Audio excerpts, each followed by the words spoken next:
പുതിയതായിട്ട് യൂട്യൂബർ ആവാൻ ശ്രമിക്കുന്ന എല്ലാവർക്കും നല്ലൊരു പണിയായിട്ടാണ് ഇത്തവണ യൂട്യൂബ് വന്നേക്കുന്നത്.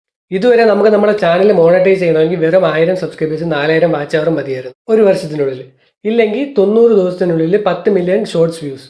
ഈ 4000 വാച്ച് അവർ കിട്ടാൻ വേണ്ടി വർഷങ്ങളോളം ക്രിയേറ്റേഴ്സ് കഷ്ടപ്പെടുമ്പോഴാണ് യൂട്യൂബ് ഇതിനെ ഇരട്ടിയാക്കി 8000 വാച്ച് അവർ ആക്കി മാറ്റിയത്. ഇനി മുതൽ നിങ്ങളുടെ ചാനൽ നിങ്ങൾക്ക് മോണിറ്റൈസ് ചെയ്യണമെങ്കിൽ 8000 വാച്ച് അവർ 12 മാസത്തിനുള്ളിൽ, അതായത് ഒരു വർഷത്തിനുള്ളിൽ, അല്ലെങ്കിൽ 20 മില്യൺ ഷോർട്സ് വ്യൂസ് 90 ദിവസത്തിനുള്ളിൽ. സബ്സ്ക്രൈബേഴ്സിൽ മാറ്റമില്ല, അത് 1000 തന്നെയാണ്. അതുപോലെ ഫാൻ ഫണ്ടിങ്, ഷോപ്പിംഗ്, അങ്ങനെയുള്ള കാര്യങ്ങൾക്കായിട്ട് ഏകദേശം നമുക്ക് 500 സബ്സ്ക്രൈബേഴ്സും 3000 വാച്ച് അവർ ഉള്ള സമയത്ത് നമുക്ക് മോണിറ്റൈസ് ആക്കാൻ പറ്റും.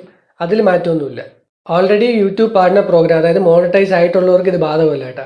നിങ്ങൾ ഓൾറെഡി മോണിറ്റൈസ്ഡ് ആയിട്ടുള്ള ഒരാളാണെങ്കിൽ നിങ്ങൾക്ക് കഴിഞ്ഞ 90 ദിവസത്തിനുള്ളിൽ 10 മില്യൺ വ്യൂസ് ഇല്ലെങ്കിൽ നിങ്ങളുടെ ഷോർട്സിൻ്റെ റവന്യൂ ജനറേറ്റ് ആവില്ല. അതേസമയം ലോങ് വീഡിയോ നിങ്ങൾക്കുണ്ടെങ്കിൽ അതിൻ്റെ റവന്യൂ ജനറേറ്റ് ആവും. എന്ന് 10 മില്യൺ വ്യൂസിന് മേലാവുന്നോ അന്നേരം തൊട്ട് മാത്രമേ നിങ്ങൾക്ക് റവന്യൂ കിട്ടി തുടങ്ങുള്ളൂ. അപ്പോൾ ഇത് ഉടനെയല്ല, 2027 ഫെബ്രുവരി 1 തൊട്ട്. നിങ്ങളൊരു യൂട്യൂബ് ചാനലൊക്കെ തുടങ്ങാനായിട്ട് ആഗ്രഹിച്ചിരിക്കുന്നവരാണെങ്കിൽ ഇത്രയും പെട്ടെന്ന് തുടങ്ങുക. കാരണം അടുത്ത ഫെബ്രുവരി 1 തൊട്ടാണെങ്കിൽ നിങ്ങൾക്ക് 8000 വാച്ച് അവർ വരേക്ക് എത്തിക്കേണ്ടി വരും മോണിറ്റൈസ് ആവാനായിട്ട്. ഇപ്പോൾ വീഡിയോ ഇട്ടുകൊണ്ടിരിക്കുന്നവർ പേടിക്കേണ്ട, നിങ്ങൾക്ക് 5.25 മാസം സമയമുണ്ട്. ആ സമയത്തിനുള്ളിലാണെങ്കിൽ വെറും 4000 വാച്ച് അവർ എത്തിച്ചാൽ മതി.